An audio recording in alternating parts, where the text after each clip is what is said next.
What's up, everyone, and welcome to The Corporate Bartender. Today's episode is fantastic. We're talking workforce trends, recruiting in the age of Googleization, and what's changing in this hybrid workspace. We are stoked to have Ira Wolfe on the show today. If you don't know Ira, you're missing out. Described as a millennial trapped in a baby boomer body, a higher authority, and certified prophet of workforce trends, Ira Wolfe has emerged as one of HR's most visionary thinkers.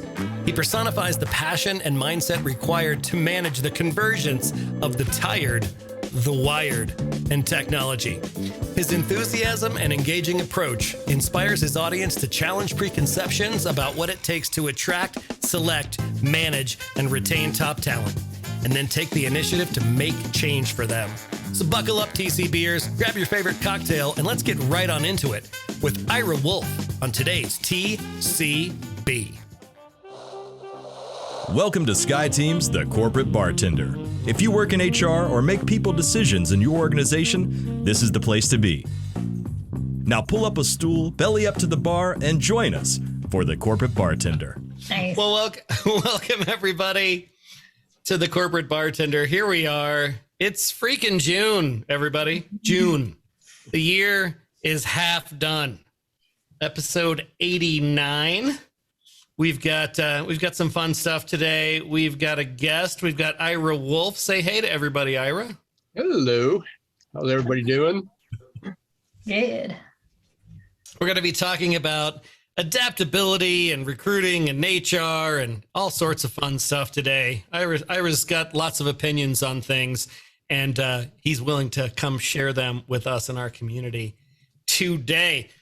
For those of you that were not here last week, just gathering some feelers on, anybody want some TCB merch? Is that a thing we want to do? For sure.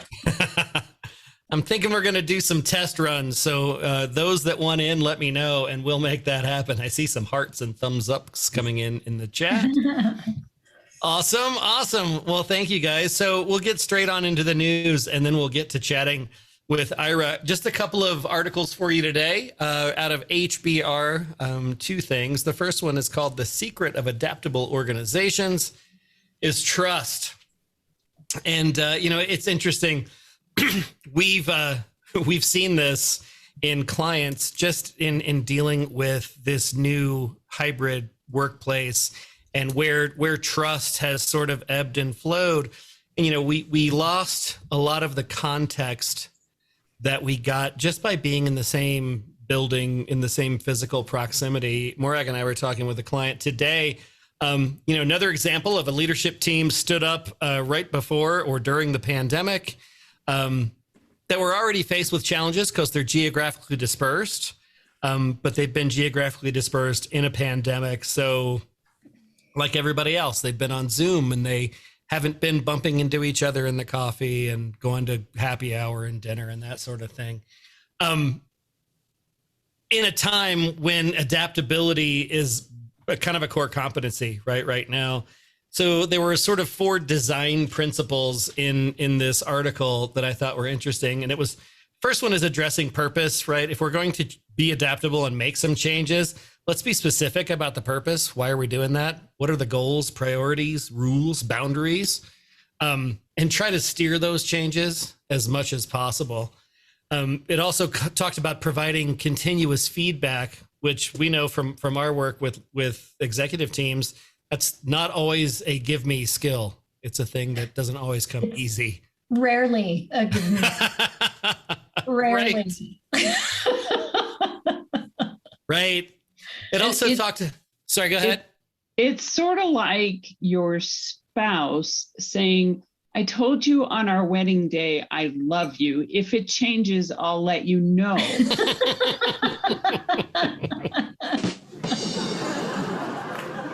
Laurel Ditson, everybody. She's going to be here all week.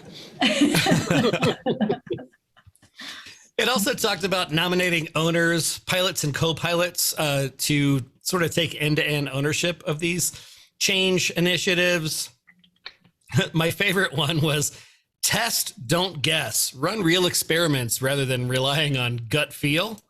And I think we all know executives that lead from the gut. and then sparking collisions. And again, this is difficult in a hybrid or remote workplace. It's getting direct interactions and those random interactions as well around these change topics. So all about building trust using concepts from the scientific concept of emergence. So, the second one, sorry, go ahead, Lori. Yeah. So the thing that struck me about this one in those little 4 pieces was sort of the setting the priorities and kind of who's doing what, even when those things can be fluid, right? Because we're up against that in our organization where when you look at the actual hands-on staff of people working on our technology projects, it's probably maybe 100 people, and we have 40 funded projects. So that's way too many projects. And so that's something that we're about to get into as an executive team is kind of looking at some kind of sorting criteria of we got to get our arms around this because we're thrashing the organization. Everybody's running around trying to figure out, you don't have any priorities if you have 40 things going on. And so right. that's people can't adapt, right? If you're strategically trying to do something and there's no clarity or priorities, people can't figure that out. And then it becomes mine's more important than yours, and trust goes out the window, and it's a, credit grab. And yeah. Well, yeah. And it starts to breed this scarcity mindset. Right. I have a client right now that's having the same problem. They have so much change in their organization, and it's been going on for so long. One person in that group has had 11 managers in 7 years. Yeah. So they sort of hoard their stuff. Mm-hmm. Right. Laura Chapin just snuck in the side door, and I'm a little disappointed because her name was Wonder Woman when she came in.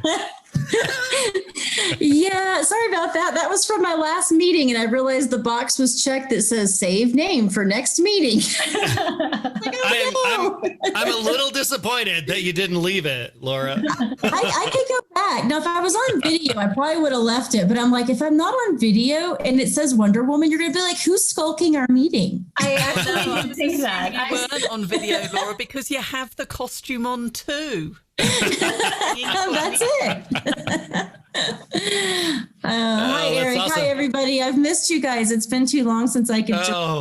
Thanks for letting me pop in. Yeah, we've missed you too. Welcome. Good to see you. This second article here was about recovering from disruption. And I thought this was fascinating because it was centered on this concept of what they called collective self-healing. And it's the colony type behaviors. And they likened it to behaviors of colony organisms like ants. When ants run into an obstacle, they're stealing food from a picnic and there's a dog in the way. The ants all shift tasks. And there's no manager that decides, Jerry, you do this now. Tom, you're doing that. They just do it. And it's sort of a collective experience. And they were talking about adapting those principles into organizational thought. And I thought this was pretty interesting. 3 big takeaways here. One is get things done regardless of who does it. I think a lot of times we get wrapped up in our own purview, our own job title. Hey, that's my thing. I don't want Morag to do that because I do that. And that's self-limiting. The second one was capitalize on distributed leadership. Kind of like the holacracy concept, the Zappos concept, but maybe a little bit less intense. And then one, I think, as HR leaders who have ever interacted with executive teams, we can empathize with this one. Realize the limits of your own expertise and seek help when needed, right? You don't have to have all the answers all the time, Mr. or Ms. Leader of the company. So recovering from disruption and focusing on trust for being an adaptable organization. Lori, any thoughts you had about either of these articles before we jump on into Ira? That sounded weird. I really like especially the one about just get the work done, that it doesn't have to be about the credit or the job description or that there's abundance, right? There's prosperity, there's enough recognition and reward for everyone. Now, if you don't have a culture that supports that, that's never going to happen, right? There has to be a foundational way of being in an organization that supports that, because if that's fundamentally not how things work, then you're not going to see that happen. Even people who want to have that generous spirit are going to get elbowed out. So it's kind of an interesting combination of those tactics and what's welcoming in your culture. Yeah, for sure. Lori chimed in and said, work for the greater good. Morag talks about the abundance mindset all the time. It's one of the cornerstones of the ally mindset model. Mm-hmm. And if you ask Morag, and I'll ask her right now, Morag, who are your competitors? I have no idea. Literally none. And yeah, that's not an ignorance thing though, right? That's on purpose. That's part of who you are. Yeah, it's whoever others choose to quote. I mean, we don't pay attention. It's a waste of time and energy. We are we. Pick us or don't pick us. There's plenty of work to go around. There's plenty of work to go around. Absolutely. Absolutely. Awesome. Well, let's jump on into the interview. Today's special guest is Ira Wolfe. Let's give him a big fat welcome, TCB style. So Ira has one of my favorite self-written descriptions here. He's described as a millennial trapped in a baby boomer body, which I thought was fantastic. He's a speaker, author. He's the president of Success Performance Solutions. He's graced the TEDx stage, the stage of Disrupt HR. He's the author of, this is another good word choice here, Recruiting in the Age of Googleization, When the Shift Hits Your Plan. He's also a podcast host. He hosts a podcast called Geeks, Geezers, and Googleization. I love this too. It's a podcast talking about the convergence of the wired, the tired, and technology. So he's a writer, podcaster, blogger. He's been on Rework, Forbes, Huffington Post. And if he looks familiar, you might have seen his picture in Inc., Fast Company, Business Week, or even on Fox Business. Ira, welcome to the Corporate Bartender.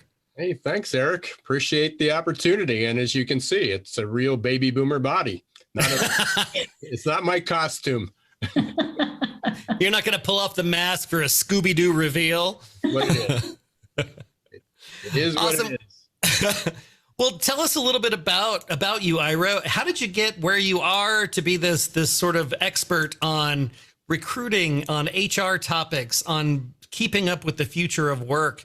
And tell us about your history, any weird or interesting jobs you might have had along that path as well. Yeah, it's all been weird. So I've got a career. A couple of people have said it's the Renaissance man, which sort of means I couldn't keep a job, I guess, in one aspect, which fits that millennial part, right? 9 jobs before you're 28, which is also a myth, by the way, because baby boomers actually had 10 jobs before they were 28. Interesting. And I fit both descriptions there. How did I get here? I've always had a passion for change. That was a topic of my TED Talk. In there, I started out saying that I've been dancing with change all my life. And I did. I mean, I guess the weird part, well, it's not weird to me. It's weird to everybody else. But the weird part of my career path was I started out as a dentist. 5th grade, some, teacher said, what do you want to be when you grow up? And I said, a dentist. And I don't honestly remember why I chose that. I didn't have any dentists in my family. I had, I think, one cousin who was going to medical school, but that was it. So that everybody else was in retail and marketing, which is sort of what my career, ultimately what my career became. Although I was a dentist, I loved everything about dentistry, but dentistry. That's a quote. You can hear that. In my TED Talk as well. And it's true. I mean, I love building the practice, building the business, marketing, working with the patients, educating, mentoring, building a team, leading a team. I was doing DISC using the DISC profile for team building and understanding. I brought a partner in 1980, in late 80s, and very different personalities. And we used DISC to help people understand that we weren't against each other, but we just had different approaches, the way we dealt with people and projects and tasks. So, we went through that, but I loved the technology. I was literally, my practice was computerized in 1987. Wow. I had the cameras, those intraoral cameras. Anybody's gone to the dentist, when they put the camera in, they display it on a big TV, just what everybody wants to see. Every patient, wants to see the hole in their tooth or the crack or their bleeding gums, on a 34. We all want to see the collective bad choices we've made over our lives on a 42-inch screen. So at the time we didn't have big screens, so there was an advantage to that. But we were able to display that, and so I was always into that. The problem is that I was good at building the business. I was good at clinically what I did. I just didn't enjoy it anymore and got burnt out, and I left. But the day I left, I literally walked out, had no regrets. I went to, somebody said, you work so hard, you spend so much money to get there. Why don't you keep your license? You never know. And I knew I was never going back, but I figured, maybe they're right. I'll just keep that keep my license. It cost me $200 a year or something at the time to do it. I had to get some continuing education courses, went to one course, spent about an hour there and go, what am I doing here? It was literally like most people say, I hate going to the dentist. Well, I really didn't want to hear about, the next cap or crown or root canal. And I punted, and, so I gave up my license a long time ago. And that was almost like something was a weight lifted off my shoulders. It's like, why I'm doing this because everybody else tells me to do it. But I started the business, Success Performance Solutions. Didn't necessarily, my initial goal was called Busy Practice. It was BUSI practice, and was helping professionals put business in their practice. Run a business, novel idea. Accountants, attorneys, engineers, dentists, physicians. You have a business. I know it was easy to get started. You hang a shingle out and people just come to you. Right.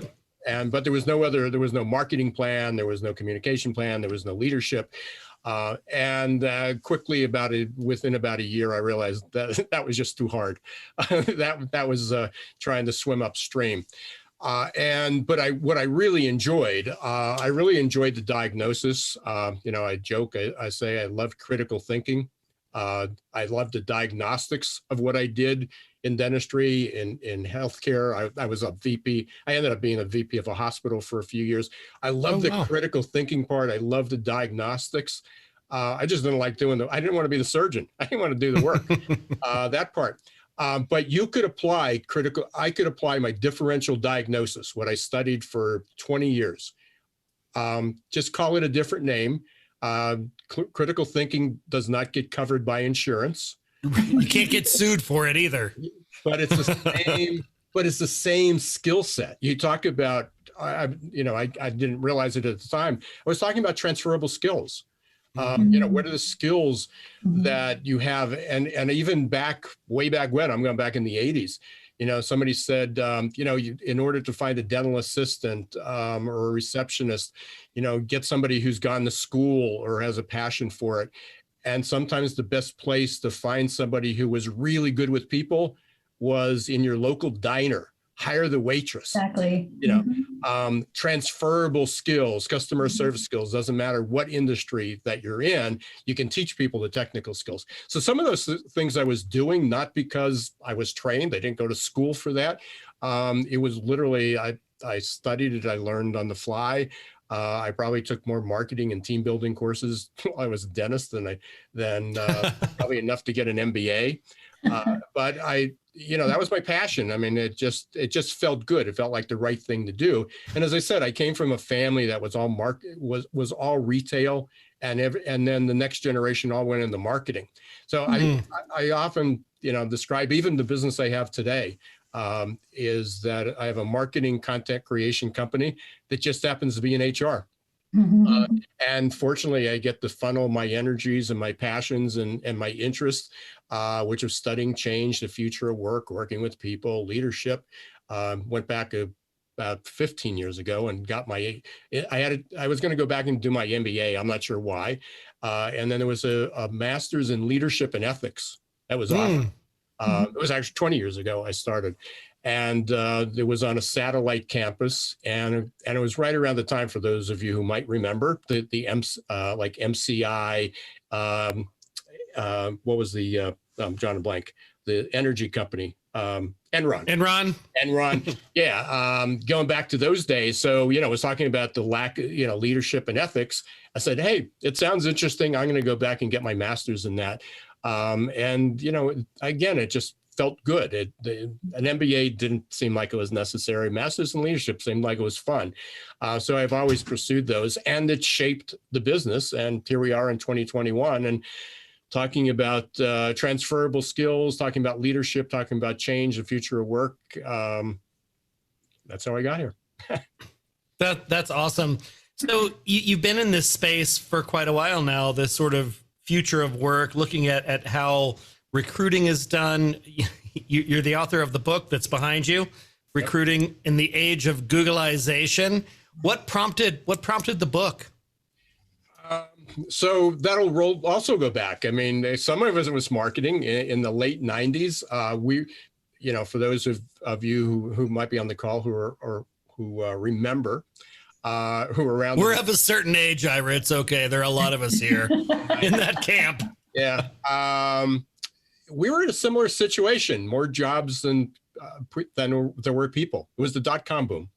The millennials were coming into workforce, but nobody wanted to hire them. Same stuff. I mean, some of the stories just don't change. And I started I had a newsletter. I actually had a newsletter 1980, October. I was in practice 3 months. Had a newsletter that went out. Didn't have the old copied, like the speckled copies, like a mimeograph, or the copy machine needed new toner in it, and you couldn't even see it. I actually had a professionally printed a one color. It was like October was orange, Right. Very innovative. The less was, but I used it for marketing. It was a way to communicate. I figured 4 times a year, patients will get a reminder that I still exist and to come in. And, everybody else says, oh, that's so expensive and it takes time. Well, long story short, when I started this business, I started a newsletter. And fortunately, things had evolved, and you could do a PDF. You didn't have to have it printed. And we had email. So I would send out a weekly newsletter, and I started to track some of the trends that people were talking about the generations, and talking about millennials, and talking about women in the workplace, talking about the internet, talking about globalization, talking about workforce participation, talking about unemployment rates, skill sets that were needed. And every week I published 5 trends, just like you talked about 2 articles. I did 5 trends, and within a couple of years, I had a lot of trends. So I started to talk about what I called the perfect labor storm. For those of you who remember George Clooney and in The Perfect Storm, sitting there, and what it was just 3 kind of incidental storms off the coast of New England that all collided at the same time. If one happened, if they happened independently, it would have just been another minor weather event. But they all collided at the same time, created this massive tidal wave called the perfect storm. And I'm sitting there, that's it. It's not the millennials, it's not the generations, it's not the internet, it's not the women, it's not education. It's all of them converging simultaneously and creating this perfect labor storm.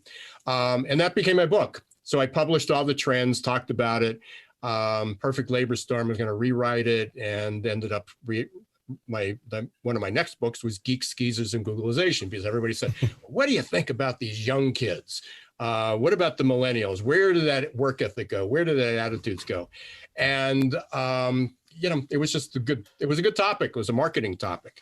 So I wrote that book, and what I said, it's more than just the generations. It's also about technology.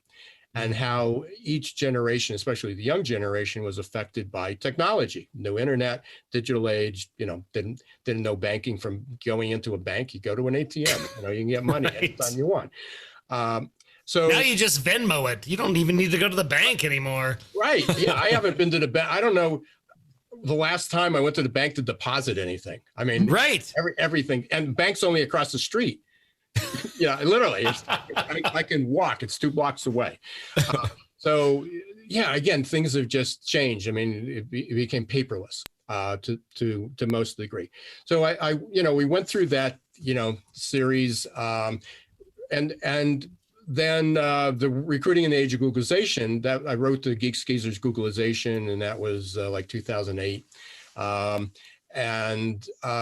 It was due for a rewrite. I mean, we had the Gen Z coming into the workplace, and I went back and I said, okay, where did I leave off with technology? And I was like, crap, I mentioned this smartphone because it just came out, 2008, right. 2007, first smartphone. What happened to the iPad?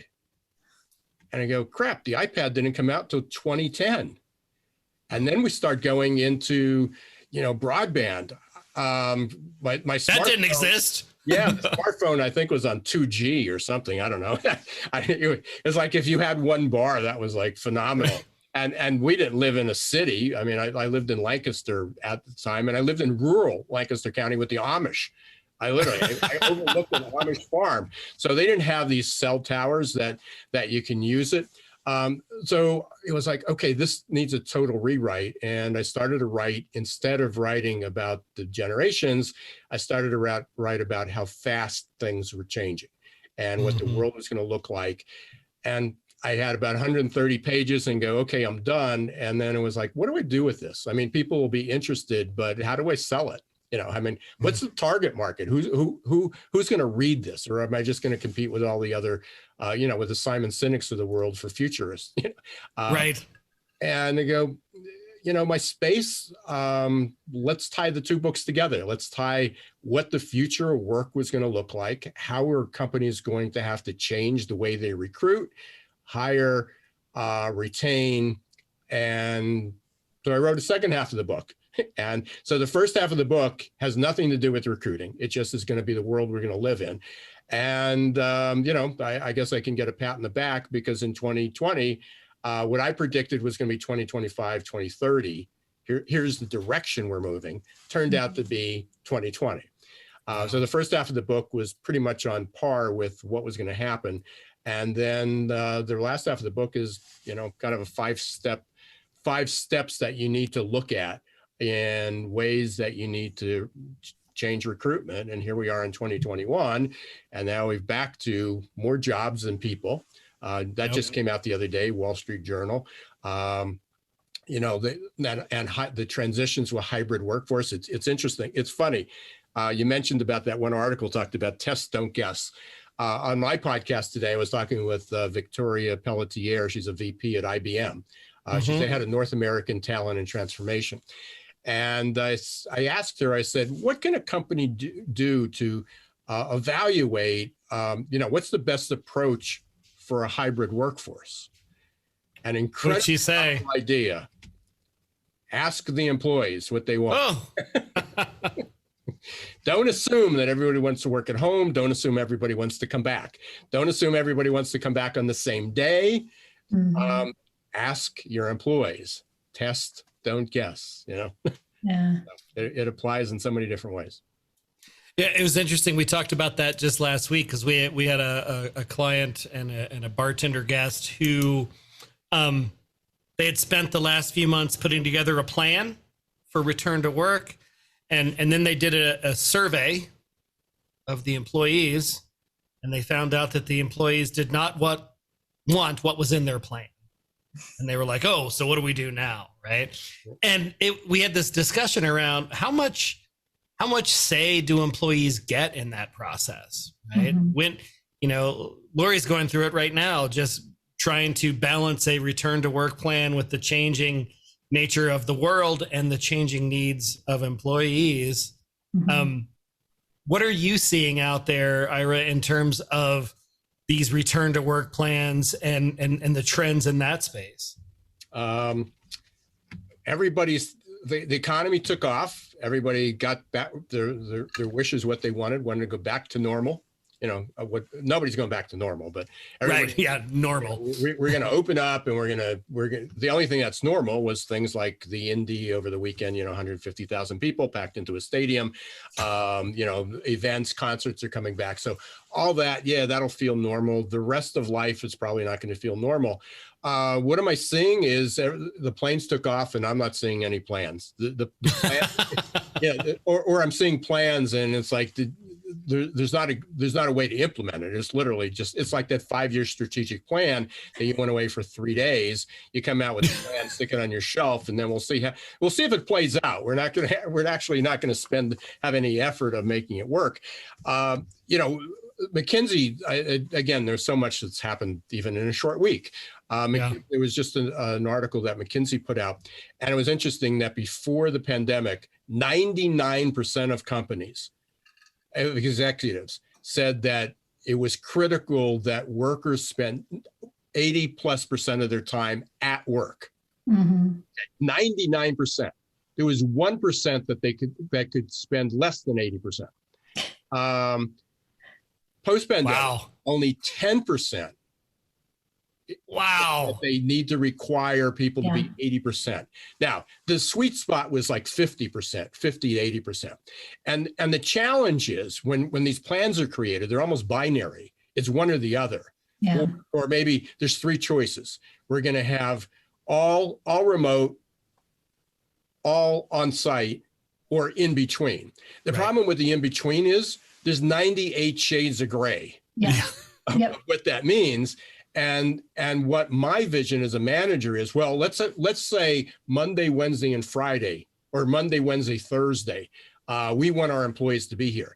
The problem is those Monday, Wednesdays, and Thursdays might not align with childcare or when their partner can be home, or maybe they went down to one vehicle. I mean, there's a million different, or they might have moved. Yeah. I mean, a lot of people moved and got rid of, if they lived in the city. So there's so many variables, and it's going to be flexible. I think it's not the hybrid's one thing, but it's a flexible hybrid. It's going to change. And so you are still going to go to work and be there, and you go, okay, I thought everybody was going to be here. Oh no, Lori and Eric, one had childcare problem, one car problem. They're going to work from home. Let's Zoom them in. So you're going to be at work still doing Zoom calls. It's not the fact that everybody has to be here next Friday or next Wednesday. And even when you did that, it took weeks and months sometimes to get those scheduled, to have those events, because people had time off and they had PTO, and there was going to be travel, and there was a doctor's appointment. Last year was easy. I had zero struggle last year. Now, I've been virtual for 15 years, so the world caught up to me. But on the reverse is I'm struggling now more than people that are going back to work, going back to normal. It's much more stressful for me to connect with people. It's much more stressful because I'm expected now, like Friday, I'm driving to Philadelphia for 2 hours because they want me there. Is that stressing you out, Ira? Yeah. I'm really not looking forward to one is I've got to go to Philly and I've got to drive the full length of the Schuylkill Expressway. So if you've never been on it, then you probably have some place like that. But the Schuylkill Expressway is notorious. You can go there 3:00 in the morning and there's traffic backed up. It is just never, ever, ever easy to go through. So I'm literally going to spend for an hour visit. It will take me 5 to 6 hours in the car. Yeah. Oof. That's a complete waste of time. I mean, I can listen to books, I can make calls, but it's just a complete waste of time. When you have this capability, right? When you have this virtual capability to, right? It's a good alternative. Yeah. There's a really good alternative. So, I mean, going back to your question, Eric, what am I seeing?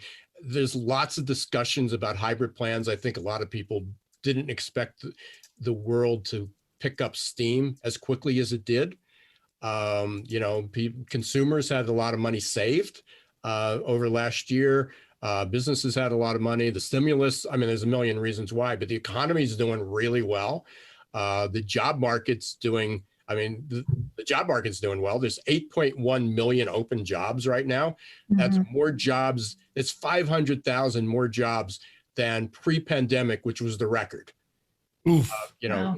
Like in November of 2019, I think there were 7.6 million open jobs. And for those who remember, it was pretty challenging then. And now you add 500,000 more in a booming economy. And then just today, they announced that, that the job market will be increasingly difficult through the end of this year. It will ease first quarter of 2022, and then it will pick up steam again. And it will continue, the unemployment rate will continue to decline, and jobs, the demand for jobs will continue to increase until the next recession. So the hope is what's the solution for the job shortage? Let's have another recession. Right. Not necessarily what people want, but that's, again, people are going to have to figure it out, and people have to do things differently. And so in addition to figuring out where you're going to work, where people are going to work, they also got to figure out how to fill these positions. And that's something else that we're seeing, which kind of doubles down on the situation is more jobs than people. And the people are saying, if you make me go to work, I'll quit. And they can. Because they can, right? And all of these things are sort of dovetailing into this interesting scenario. I interviewed, and maybe other people on the call will have similar stories. I interviewed a labor economist. I do it monthly, sorry. Ed Gordon, he's written like 20 books. He's been around. This is what he does. You talk about somebody that's passionate about workforce trends. That's all he's done for 50 years is study workforce trends. And we were on a call the other day trying to get an update, and somebody that was on the call said that they're looking for a line cook it's a retirement community, senior living, assisted living, so healthcare. And they were looking for a line cook, and they offered a $2,500 signing bonus. Very few takers. They had one guy come in. This was his 9th interview in 2 days. He had 2 job offers already, and he accepted the position for $19 an hour. A line cook, $19 an hour, 6 months experience. It's not that Wow. Doing this. 6 months experience of a line cook. And turned down a $2,500 signing bonus. And then another one who was in transportation said, yeah, we just lost somebody to $14,000 a month, guaranteed for 6 months for driving.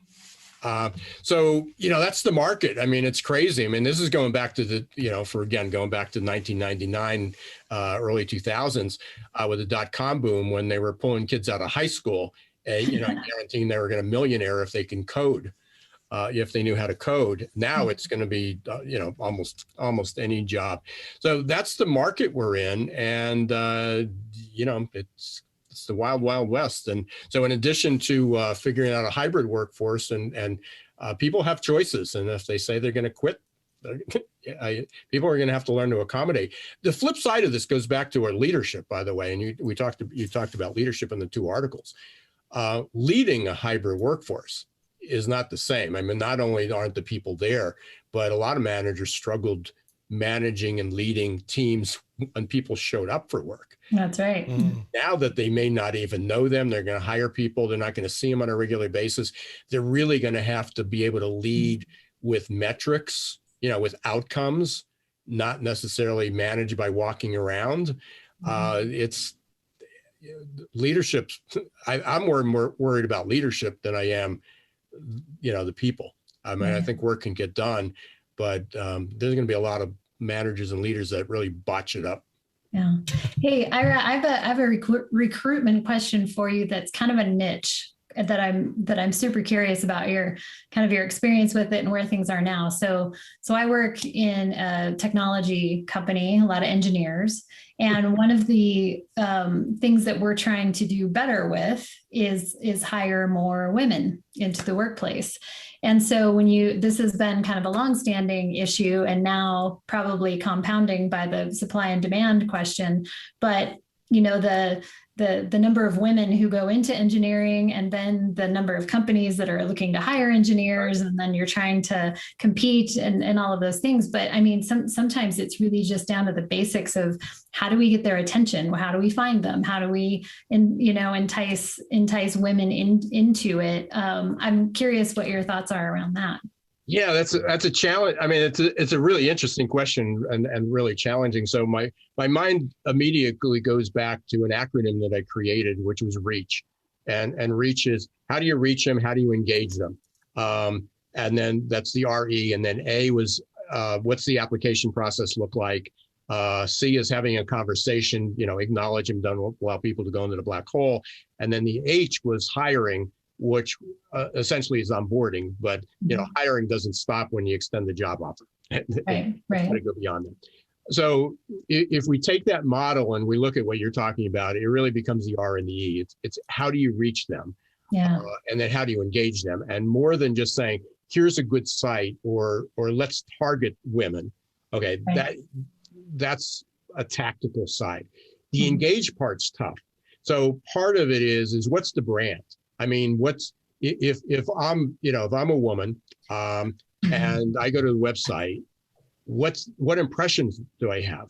Does it look like it's a business or a culture that's just going to hire me as a token, or do I have an opportunity there? Am I going to be part of that culture? So what's senior leadership look like? Is it 9 white guys? Right. Right. Yeah. Same issue. I mean, we can talk about this for people of color as well. Yes. What's the management team look like? What are the opportunities? And then you can even get down to the messaging. And there's some really good sites out there. There's some software, but some of this you can do manually. Is what are the words you're using? We're a competitive, aggressive organization. Well, I don't want to get into the psychology of it, but there's some words that just turn off women. They turn off men, some men too. So there's got to be strategy, and people need to understand that recruitment is marketing. So what's your brand? What's your culture? Is it attractive? Don't ask the 9 white guys what they think about this. Oh yeah, that's nice. I like that picture.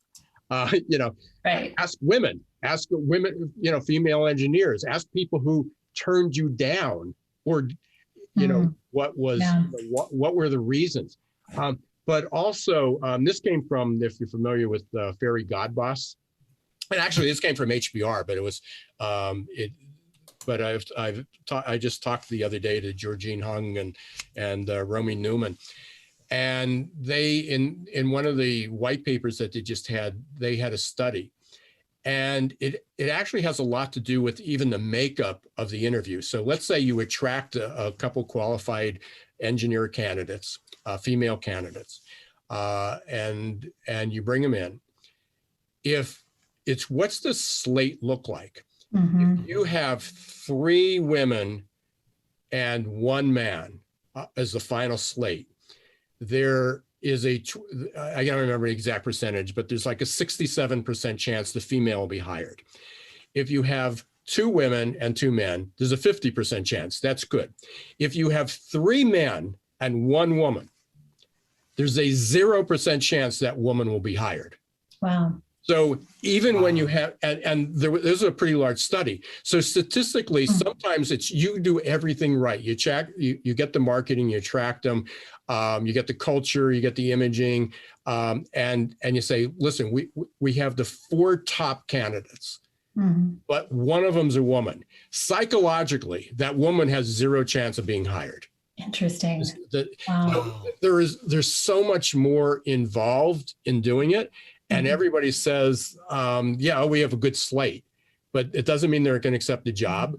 And it doesn't mean that they're going to stay. Unless you change, the culture within there. So it's like everything else. It takes some thinking and a strategy to make it happen. You have to do it. Right. I mean, one of the things I was super pleased to see, we recently did an employee survey, and the way this survey works, there are these culture badges that get unlocked. So if your organization compared to your benchmark and compared to the database score in the top 25% in certain areas, culture drivers, you get sort of this branding image. That's exactly what it is. Mm-hmm. And one of the ones that we got at Cable Labs was for work-life balance, which is a pretty great one to be able to put up on our recruitment site. And, we were named one of the top workplaces in Denver. And but that work-life balance paired with innovation. So that is I feel like that helps us, right? All of those pieces help us when people are researching the organization and looking into, we have 3 women on our executive team. We have a female chief R&D officer. So, I think those things do make a difference. It's still hard to find candidates. Well, there's 2 parts. I mean, one is it sounds like you're doing the right things, but look, there's those nuances. So again, it's not that, hey, if you have 4 candidates and 3 of them happen to be men and they're all qualified, then that's important to know. Yeah. But it's important to be aware of what the challenge is. Mm-hmm. Are there some biases in there? When was the woman scheduled? What's the sequencing of that happened? Were they interviewed in a similar way? It even gets down to some of the questions that you ask, and how comfortable you are, doing that. And we all know that interviewing skills are, we'll still make your company that they're not lacking, but overall. It's like when you ask somebody if they're a good listener, they go, yes. Are you a good interviewer? Absolutely. That's why I'm actually doing a 2-hour training on behavioral interviewing next week. That's part of the rotation. Oh my God, I love it. Yeah, so, there's a lot of nuances. There's just a lot of nuance. And the good news is we're now aware of it. There's more people aware, and people that are listening today, and we're much more aware of it. But I wasn't even aware of it. I mean, this is the business I'm in, and I don't staff and I don't recruit. I mean, we talk about the fundamentals of it, and it's more. Even my book, I talk about it's more of a recruitment marketing book, a sourcing book, right? But the more you dig into it, it's a big rabbit hole. And, especially with learning so much about diversity and inclusion, diversity last year, some of the biases, unconscious biases, not necessarily microaggressions, but unintentional viewpoint, unintentional. For sure. We do. Awareness is going to help. And again, it creates transparency and authenticity, and I think that's going to help companies to attract it. It's not a marketing message. It's more than a poster on the wall. Yeah. It's just interesting, right, to come into this awareness at a time when talent is scarce, right? Yeah. So the job is already harder, even though we're getting better at it. I wonder if it's getting harder faster than we are getting better at it. Oh, there's no question about it. But then again, we blew the lead. Right. McKinsey's talking about the war for talent, 2020. I mean, they had a 2020 report. Guess what? It wasn't a black swan event. It's exactly what they predicted. I certainly, I researched and stole a lot of, not stole, but borrow a lot of. Hey, it's what we do from a lot of other companies, and I compiled a lot of research from other companies and spit it out and gave them credit for it.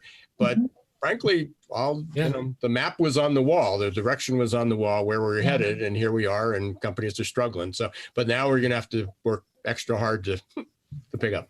Yeah. We had a question come in from Lori Freemeyer. She said, since I have 1 foot in the remote workspace and 1 in person, Lori she works for Frontier Airlines. She's a flight attendant and a trainer. And she is a former employer. She said, I believe we've created some whiny workers. What's best for the company? Yeah, offer the flexibility. But she wants to know, from your perspective, Ira, have we created a coddled workforce? I don't think so. I'm sure some people feel that way, and again, the shoe's on the other foot. Yeah, millennials are 30 now. They're like in their 30s. So 30, they're 42. 42 years old. So it's always ironic that when somebody's complaining about the millennials, and I look and go, don't give me your age, but do you fit within like 35 and 50? And they go, yeah. I go, oh, well, you're the millennial. You're a millennials. Yeah. I mean, millennials get blamed for anybody under like 40 some years old. And there's actually Generation Z, and then there's Generation Alpha. Yeah. So there's two other generations that came by. Are they helicopter? Is the helicoptering? Do they feel entitled? The shoes, one is the shoes on the other foot. So for whatever, even if they are coddled and we created it, you're going to have to deal with it. Frankly, you're going to have to deal with it, because if they've got the talent, then you're going to have to work with them to some degree. But on the other hand, there's a lot of really hardworking, determined, passionate, and workers that are, that again, they don't feel entitled. There's a really interesting study that came out, and I only know it because I'm giving a presentation at the end of the month about it's called Millennials Move Over. Millennials Move Over, and it was about Generation Z. 1/3, I don't remember the titles that they gave them. They were sort of distinctive titles, but out of Gen Z, and again, that's anybody born like after 1996, 97. So they're the young people coming into the workforce right now. 35% of them were really competitive, really strivers. It's high achievers. This is the group that the type A group. So even out of Gen Z, you had 1/3 that are high achievers. There was 18% that were these highly passionate, kind of values driven group. And so, but they were willing to work hard as long as it was toward a cause. Mm-hmm. So if your company has a good mission, a good purpose, a good path, and it allows them to funnel those energies, they're not going to work for the job. They're not working for your company. They're working for the cause. And if you do that, so half of this young generation, although they fit under this umbrella of being coddled, were really, really hard workers. They value work. You then had another 50%. And they were broken into 3 categories, but basically they weren't necessarily hard workers. Some of them would work if you gave the right incentives. Some, really, there was like 18% that frankly, there was no way to motivate them. Slackers. There was one, actually it was one other group. I'm trying to blank on what some of these were. One group was motivated by money. Yeah. They clearly, their goal was to achieve the maximum amount of money in their life. But they would work really hard if the rewards were there. So if you were willing to pay them and they had the talent, then, now you had maybe 65% of this population, but there were still 20% that just didn't work. Here's the challenge. I'm an older baby boomer. We just had a big reunion last year, 2 years ago. I'll tell you what, there's some of my classmates that were lazy when we were 16 and 18, and when they're in their 60s, they're still lazy. They retired at the first chance they can get, and they're happy living on Medicare or on a retirement plan. There are other people like me that are highly ambitious. There are people that are, older that are highly ambitious. They're still starting companies. They're still working hard. And every generation has that. So, yeah, I mean, compared to other groups, then, I know a lot of baby boomers that want to be coddled, Yeah. as well. So, I think it's true, but then I would say shift your strategy. There's a lot of other good people that are out there. Awesome. Well, Ira, thanks for joining us today. Where can we find you? Where do we find your podcast, your book? You have a community out there as well? Yeah, so big surprise, Google. If you Google my name, I'll show up. I have a community, Googleization Nation. So there's Googleization. That's how you spell it. Nation.com. It's free. I do updates. I got my weekly podcast, which is Geeks Geezers Googleization. You're getting a theme there. And my website is successperformancesolutions.com. Right on. Well, everybody, let's give Ira some big ups for being here today. Thanks for joining us. We're going to do our funny things, our goods feel story, and then a drink, and we will get on out of here for dinner time. All right. Today's funny things. Funny thing number one. J-Lo and Ben Affleck are back together. Lindsay Lohan starring in a new movie, and I'm living in my parents' house. Hello, 2004. Oh, I dropped my pet bird off at the vet earlier today, and now they're not answering my calls. I'm sure it's fine. Oh, my. Speaking of reflections are sometimes fun. This reminded me of the crocodile in the water. This is a capybara. You can see in the picture there's a reflection of a kid who was looking at it. Oh God, that's what That's a wait for it joke right there. That is. I had to make it bigger on my screen. Yeah, me too. Yeah. It's worth it. It's well worth it. Googling the number of horses in the world. This is an uncomfortably specific number of horses. I don't even know what to make of this one. It's a food item called round meal, and on it down there at the bottom center of that label is win a visit from Davis, and the balloon says, "I'll come to see you." Yee. I don't know what that means. And my favorite funny thing this week, fucking finally, Hulk arms for chickens. Hey. If you own a chicken, you need this product. That's all I'm saying about that. That's amazing. Today's good feel story.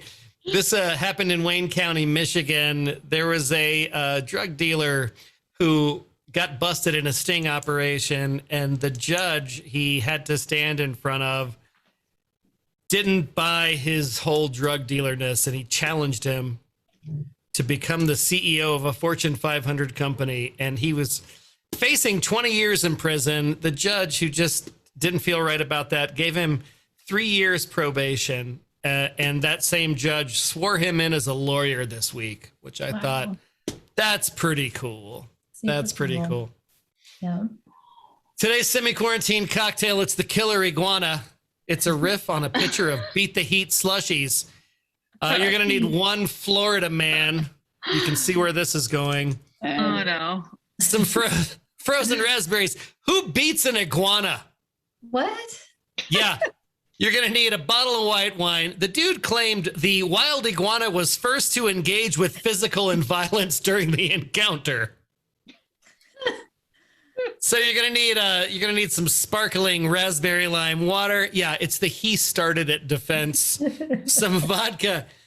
In his defense, he cited the Florida Stand Your Ground law, claiming he thought the iguana was venomous. Juice of half a lime. The whole thing's on video. Spoiler alert: the humans started it. You're gonna need to blend that up, and Florida, man, Florida. Some lime for garnish, and then go ahead and enjoy your cocktail. Guys, as always, Wednesdays are my favorite days. You're my favorite people. Thanks for being here. Thanks to Ira Wolfe. Big ups to him again for joining us today. You guys. We will see you next week. Guys, have a great rest of your week. Cheers.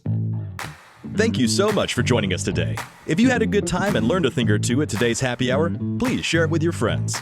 If you want to join our tribe, head on over to skyeteam.cloud/TCB or email us at info@skyeteam.com. That's SKYE team.com. Thanks again, and remember, you've always got friends at the Corporate Bartender.